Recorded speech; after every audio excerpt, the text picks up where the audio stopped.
The unshakable millionaire waits for the humble black beggar who promised to return one day.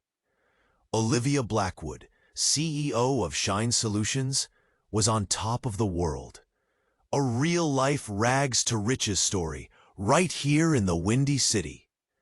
But behind that million-dollar smile and those power suits, there was a secret, a promise etched in her heart. Years ago, back in Harmony Creek, little old Olivia had given her heart to Ethan Hayes, a dreamer with paint-stained hands and eyes full of stars. He'd promised to come back for her. A success story himself, but postcards turned to whispers, and whispers faded into silence.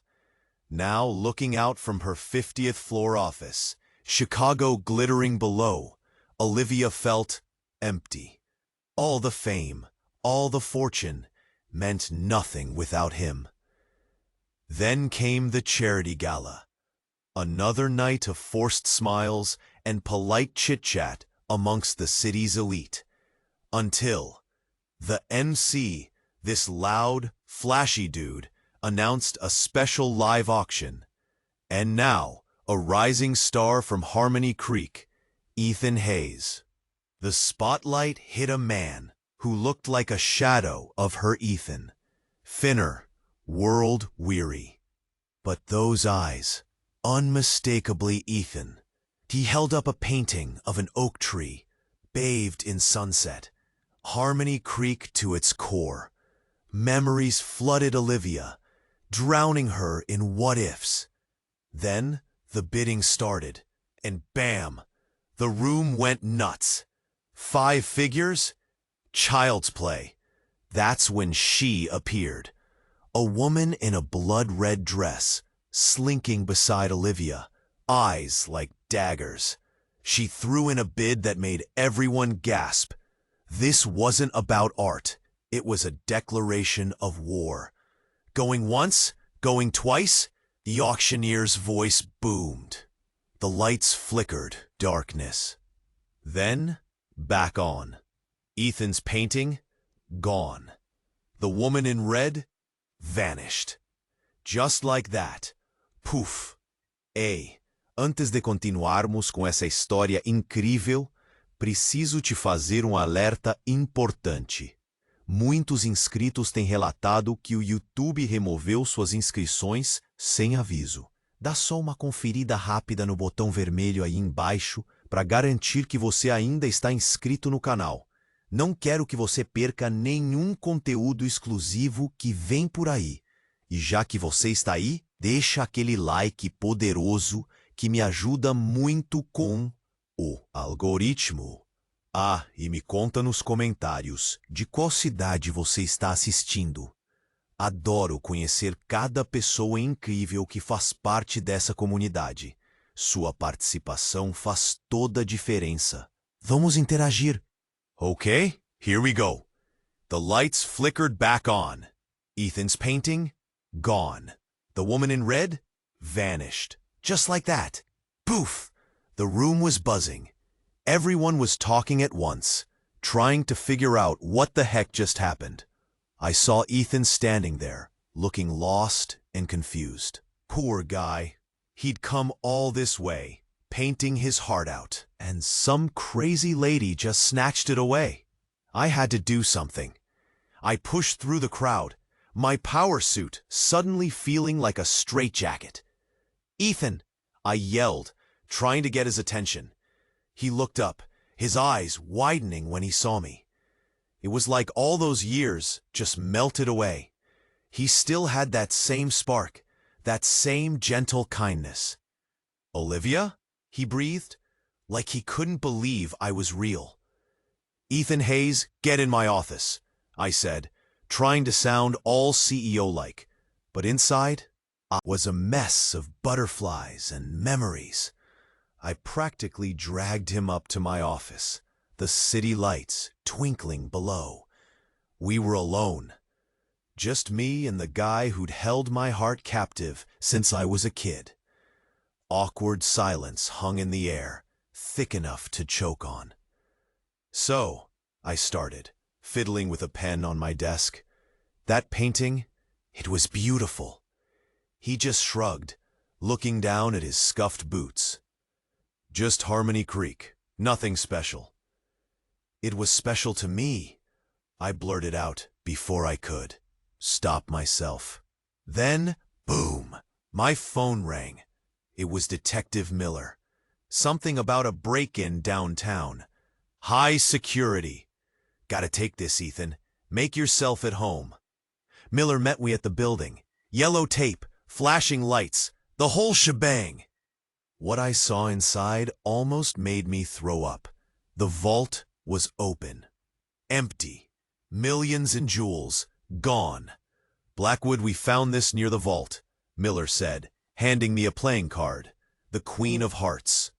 And on the back, in blood-red lipstick, a single word. Soon. My blood ran cold. The woman in red at the gala.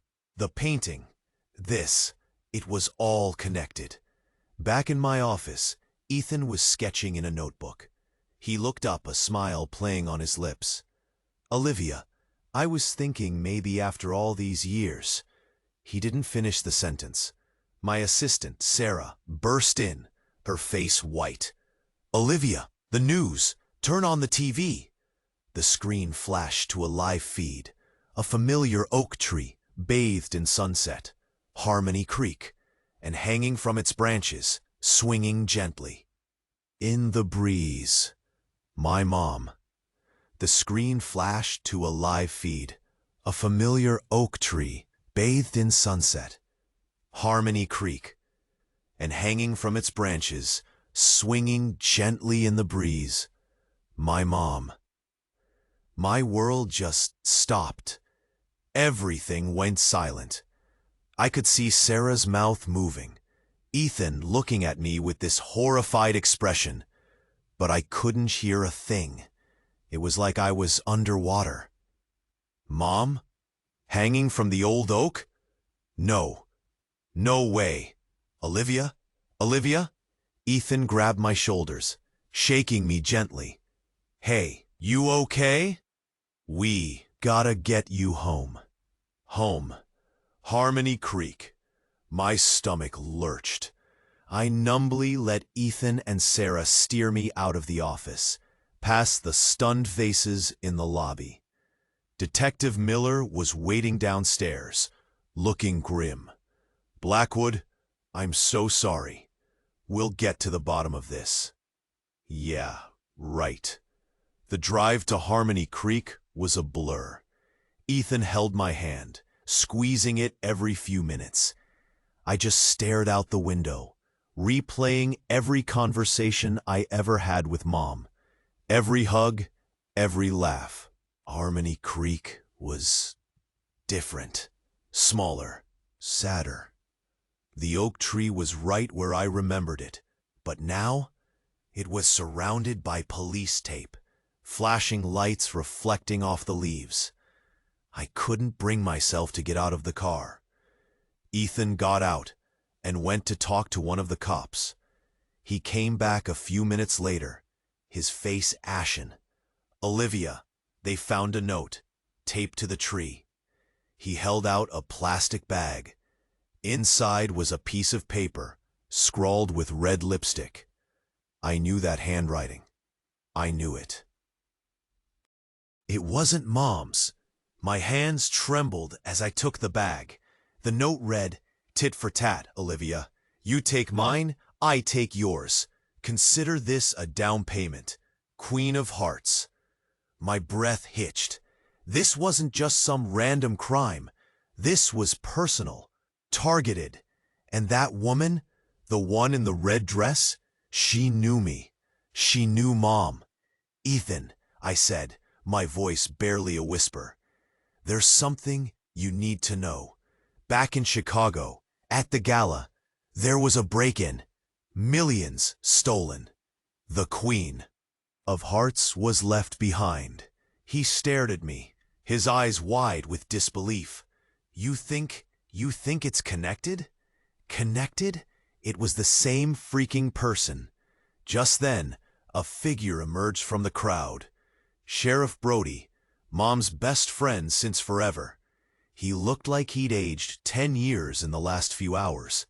He walked straight up to me, his eyes filled with a mixture of grief and suspicion. "Olivia," he said, his voice rough, "we found something else at your mom's house. Something you need to see." He led us to Mom's little cottage, the place where I grew up, filled with the smell of cookies and sunshine. It felt so wrong, so violated. Brody opened the door and stepped aside. Inside, everything was a mess. Drawers pulled out, furniture overturned. But it wasn't the mess that made my heart stop. It was the painting. My painting. The one Ethan had auctioned off. The one the woman in red had stolen. It was hanging on the wall, right above Mom's fireplace. But it wasn't. The painting I remembered. The oak tree was the same. The sunset was the same. But something was different. Something wrong. I moved closer, squinting, and then I saw it. Hidden in the shadows of the tree, almost invisible, were two figures. Two people. One was a woman, dressed in red. The other was me. The oak tree was the same. The sunset was the same. But something was different. Something wrong. I moved closer, squinting, and then I saw it, hidden in the shadows of the tree, almost invisible, were two figures, two people. One was a woman, dressed in red. The other was me. I stumbled back, hitting the mantelpiece. A framed photo of Mom and me as a kid crashed to the floor. Shattered glass everywhere, just like my head. "That's not possible," I whispered. "That's not real." Ethan grabbed my arm, his grip tight. "Olivia, what is it? What do you see?" I couldn't speak, couldn't breathe, couldn't tear my eyes away from that painting. From the image of myself standing in the shadows, next to a woman in a blood-red dress, Sheriff Brody cleared his throat, his face unreadable. "Olivia, there's something else." He reached into his pocket and pulled out a small velvet box. He opened it. Inside, nestled on a bed of satin, was a ring. A diamond ring. Not just any diamond ring. The diamond ring. The one my dad had given Mom on their wedding day. The one she always wore. The one I'd seen on the woman in Red's finger at the gala. My head was spinning. Too much. Too fast. Nothing made sense. Where did you find that?" I managed to choke out.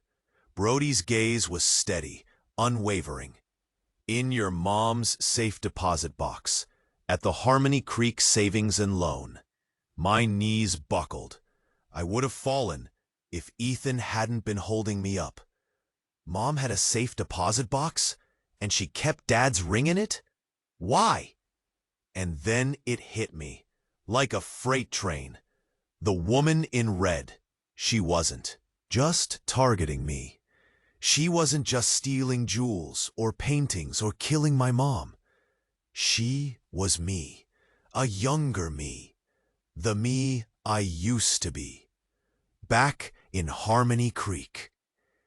Before Chicago, before Shine Solutions, before I became Olivia Blackwood, CEO, before I erased her, the realization slammed into me with the force of a physical blow.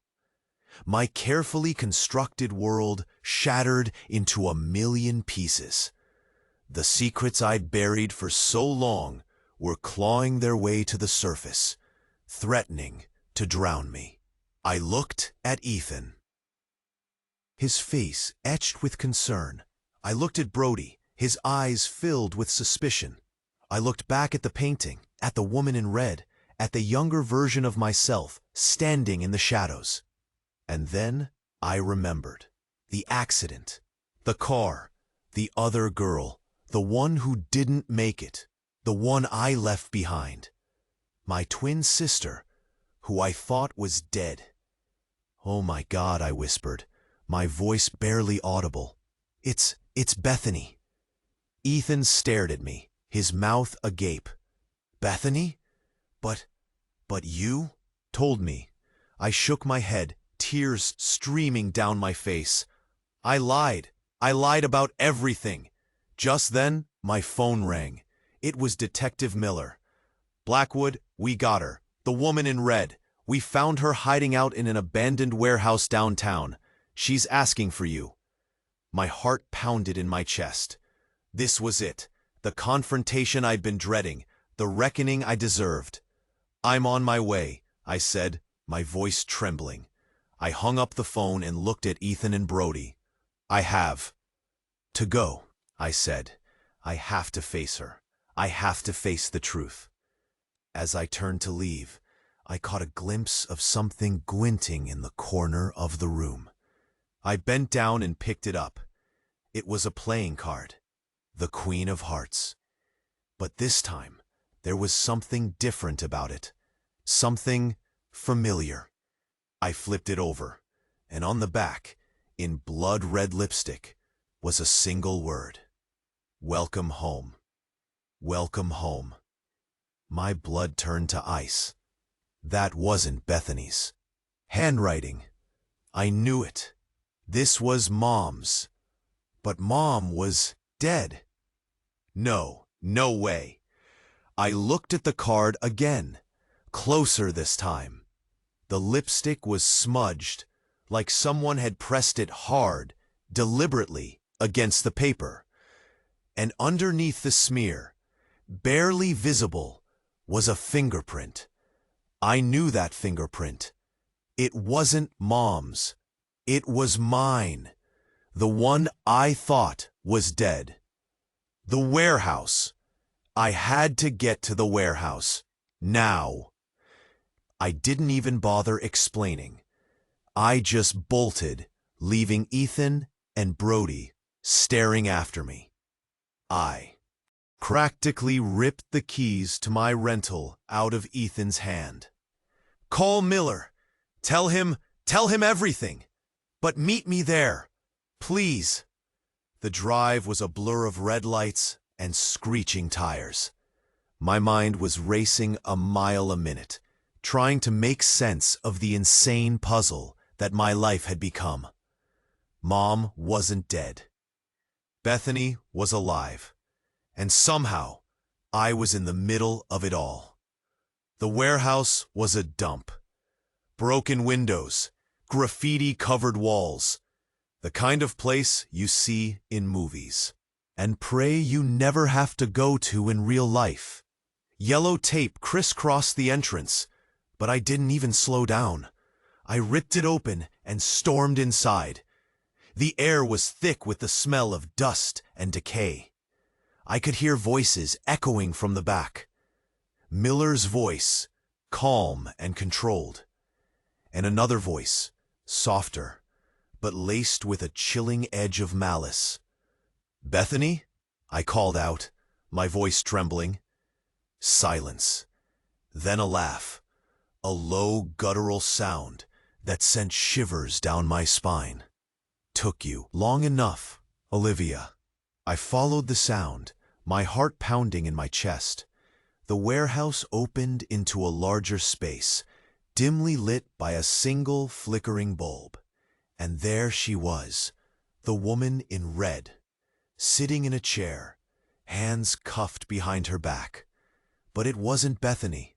It was Mom, my mother, looking at me with eyes that were cold and empty. The loving, nurturing woman who'd raised me, who'd baked me cookies and tucked me in at night. Gone. Replaced by this thing. "Mom?" I whispered, barely able to breathe. What's going on?" She just smiled, a slow, cruel smile that didn't reach her eyes. "Oh, Olivia, you always were the slow one." "It's simple, really. Bethany and I have been planning this for years.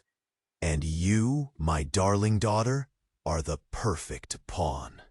I stared at her, dumbfounded. "Bethany?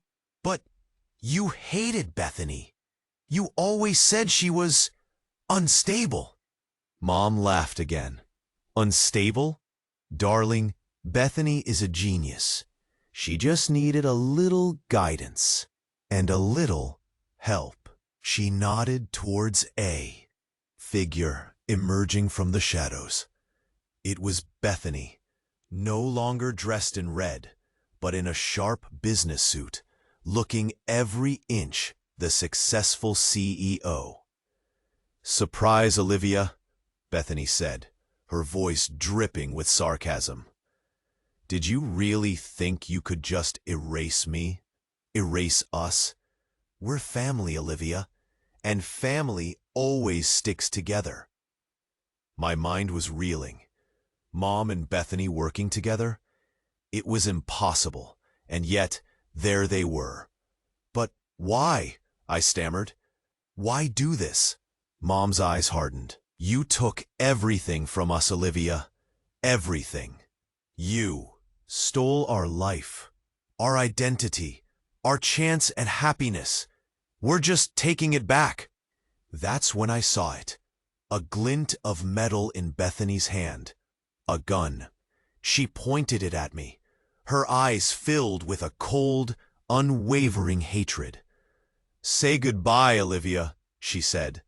"It's time for you to disappear. For good." But even as she said those words, I saw something flicker in her eyes. A hint of sadness, regret, and then everything went black. But even as she said those words, I saw something flicker in her eyes. A hint of sadness, regret, and then everything went black. I woke up on the floor, head throbbing, everything blurry. Miller was shouting something. Bethany was on the ground, sobbing. Mom was gone. What happened?" I mumbled, trying to sit up. Miller helped me to my feet. "She got away, Olivia.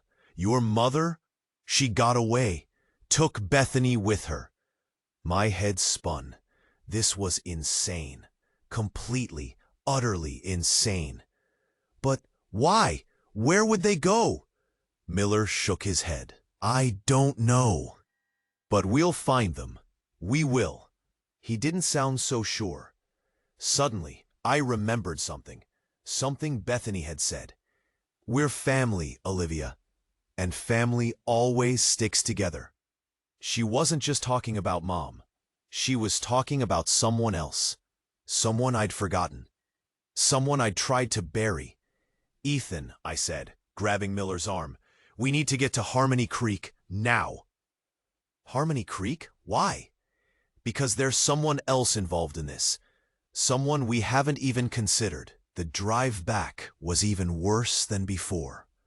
This time, I wasn't just scared. I was terrified. I knew who Bethany was talking about. I knew who had helped them plan all of this. My grandmother.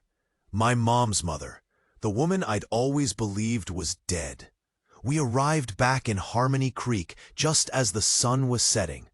The sky was ablaze with color, but all I felt was dread.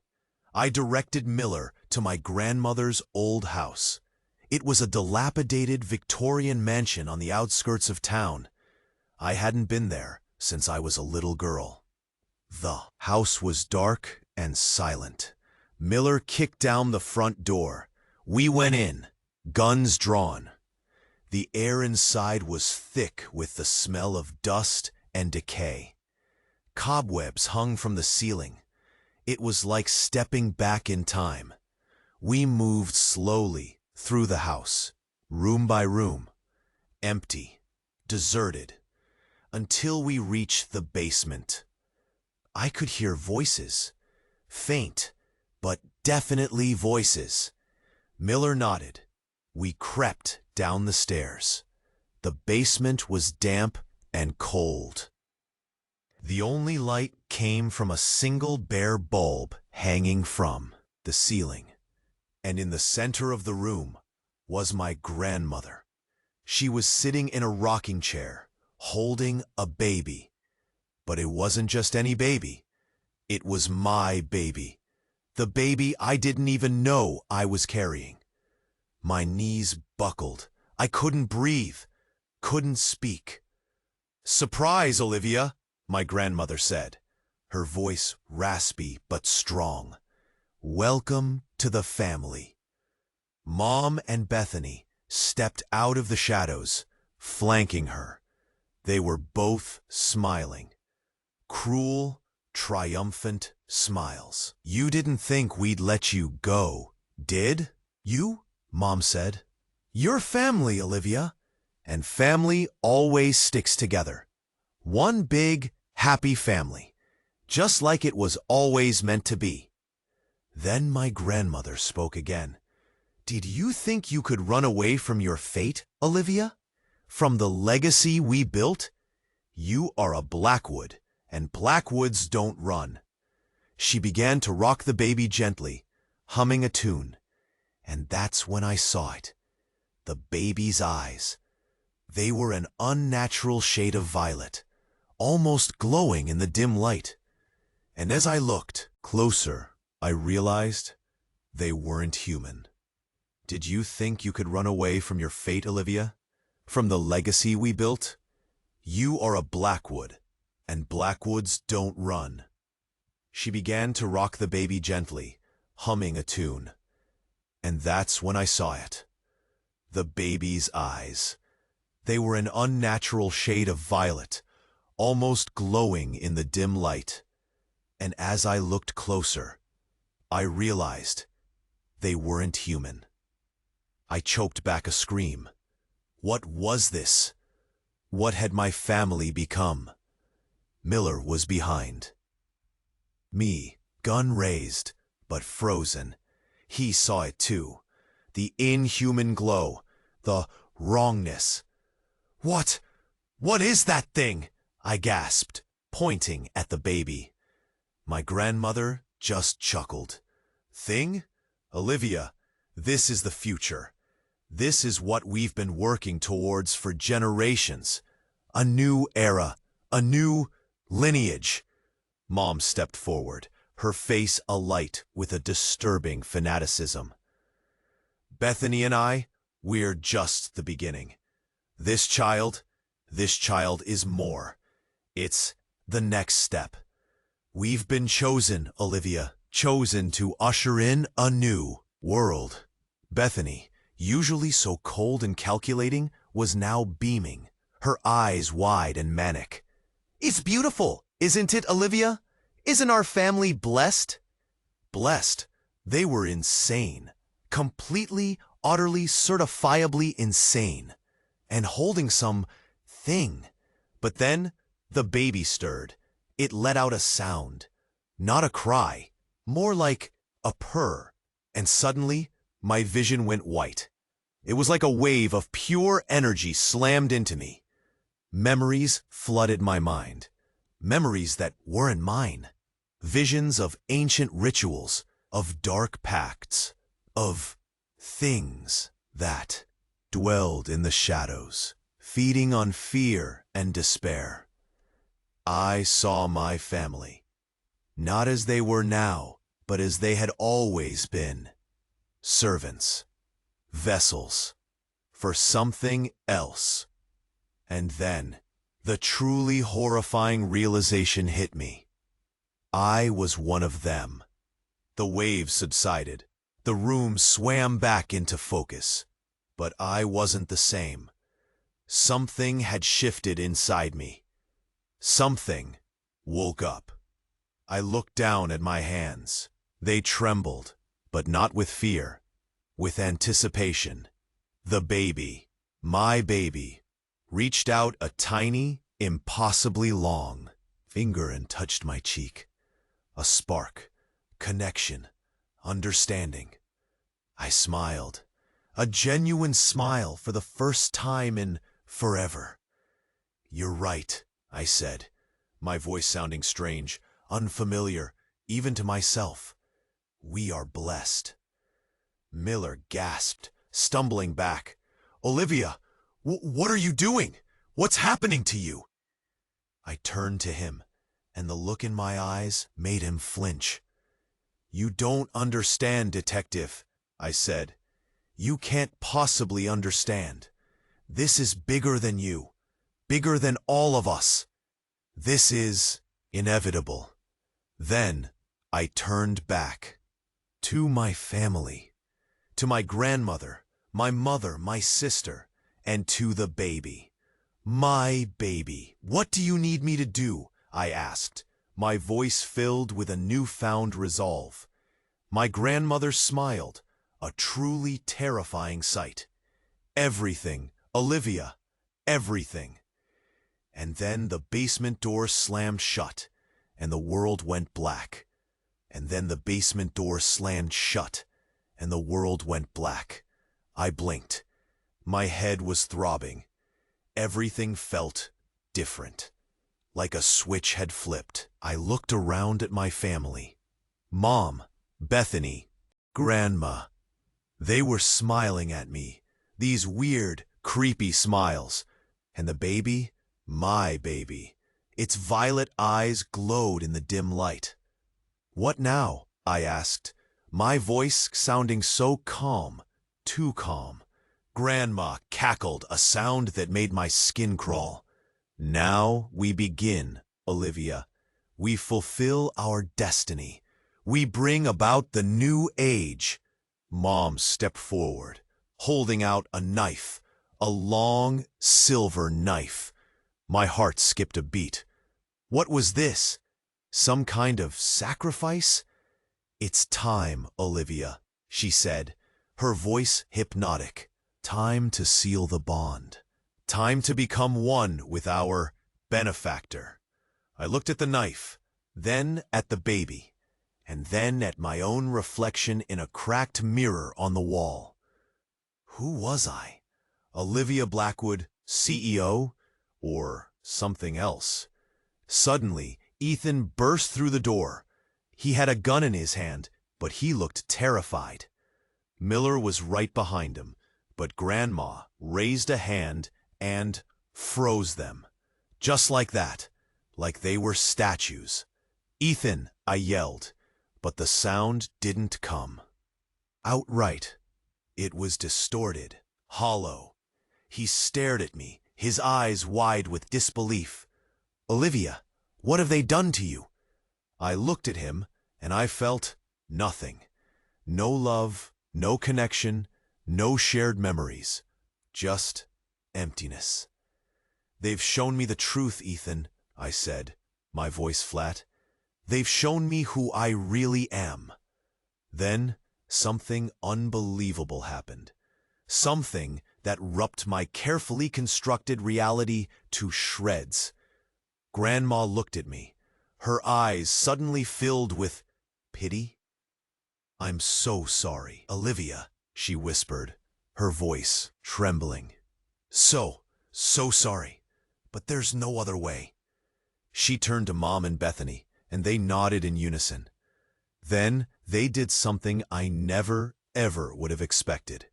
They turned on me. Bethany lunged forward, grabbing the baby from my arms. Mom grabbed my shoulders, holding me in place. And Grandma raised the knife. "This isn't you, Olivia," she cried, tears streaming down her face. This is the only way to save you, to save all of us." Then she plunged the knife into my chest. Pain. Burning, searing pain. I screamed, a sound that echoed through the basement. Everything went white. But then, it stopped. The pain vanished. I looked down at my chest. The knife was gone. So was the wound. I looked at my family. They were staring at me, their faces etched with horror. What did you do?" Bethany whispered, her voice shaking. Grandma just shook her head, her eyes filled with tears. "It didn't work," she sobbed. "It didn't work. She's too far gone." Then I realized what had happened, what they had tried to do. They were trying to kill it, the thing that had taken over me. But it was too late. It was already a part of me. I smiled. A real smile. A terrifying smile. "Thank you," I said, my voice dripping with sarcasm. "Thank you for setting me free." I looked at the baby in Bethany's arms.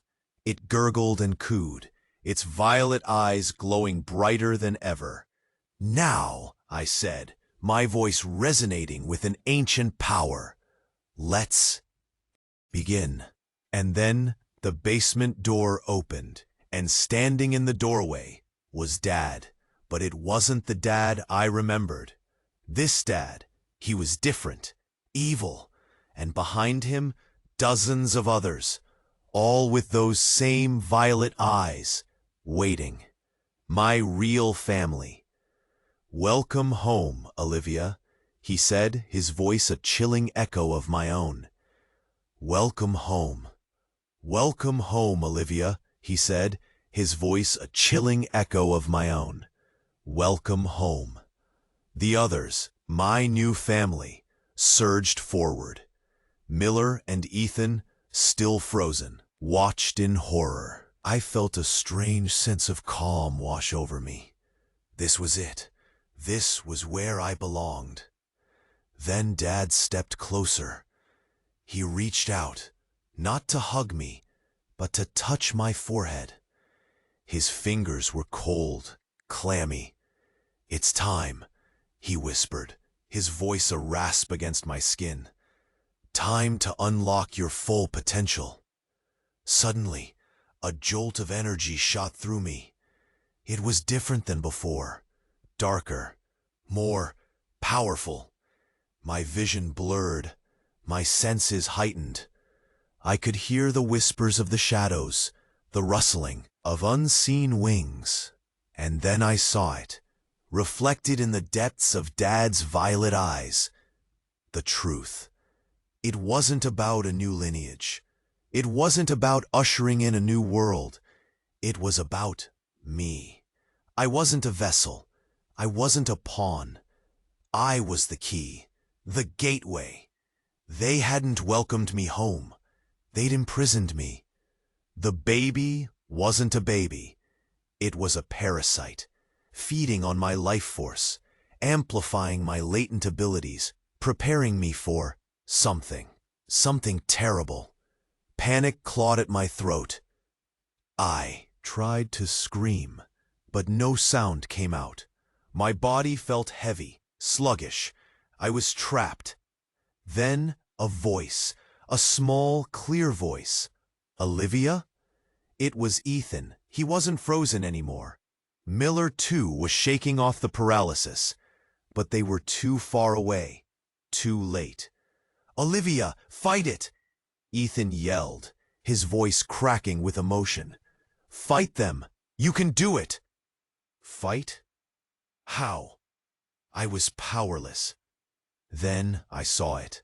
The knife, still lying on the floor, where Grandma had dropped it. It was a long shot. My body was barely responding to my will, but I had to try. With every ounce of strength I could muster, I lurched forward. My fingers brushed against the cold steel. I grasped it, my hand trembling.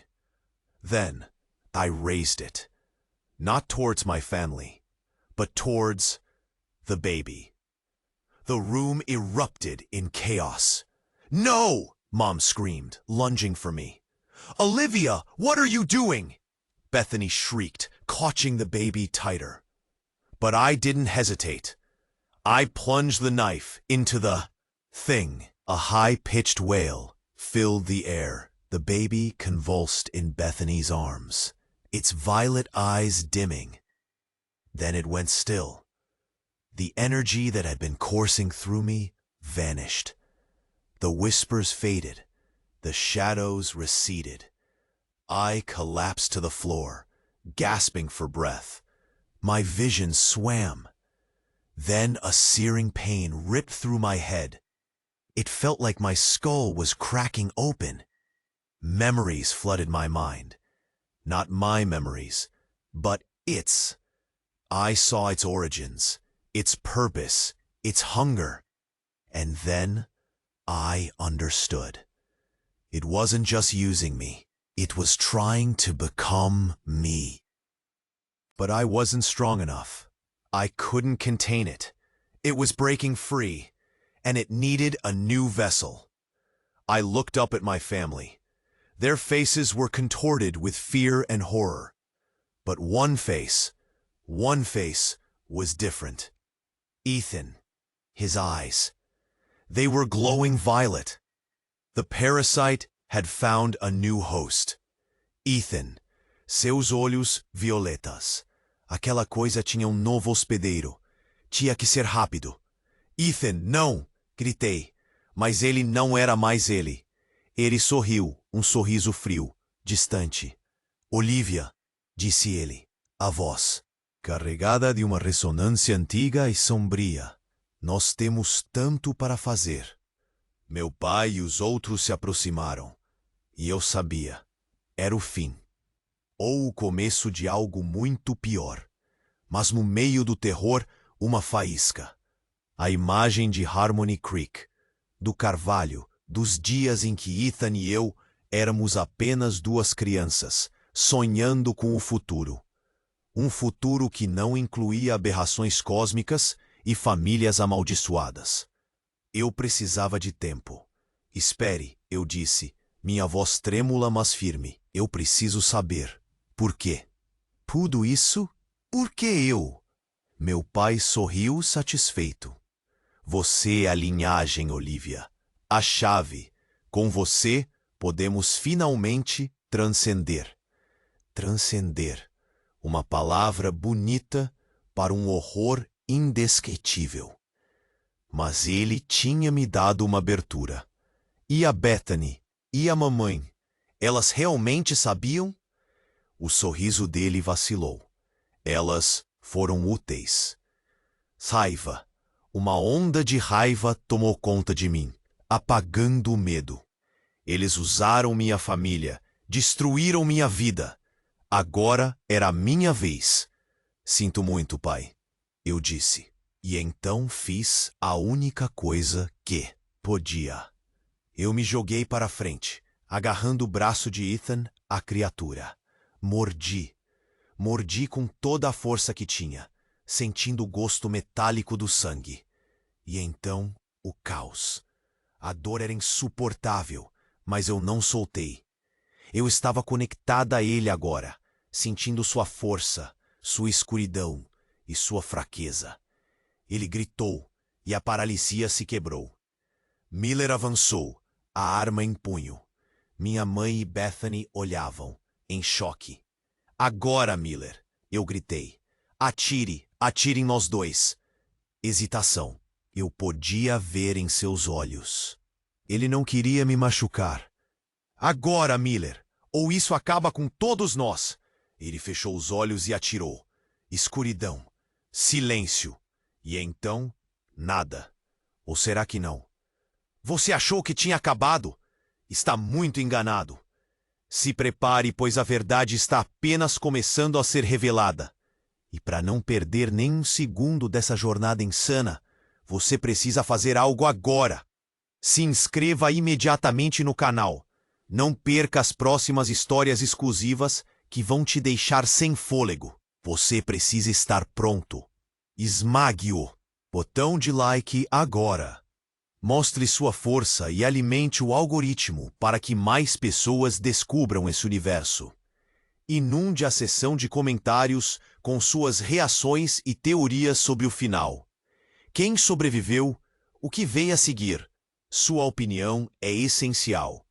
Compartilhe instantaneamente este vídeo com pelo menos 5 amigos que precisam conhecer esse desfecho. Espalhe a palavra. Não espere nem mais um segundo. Apenas os verdadeiros fãs compreendem a importância de apoiar o canal com estas ações.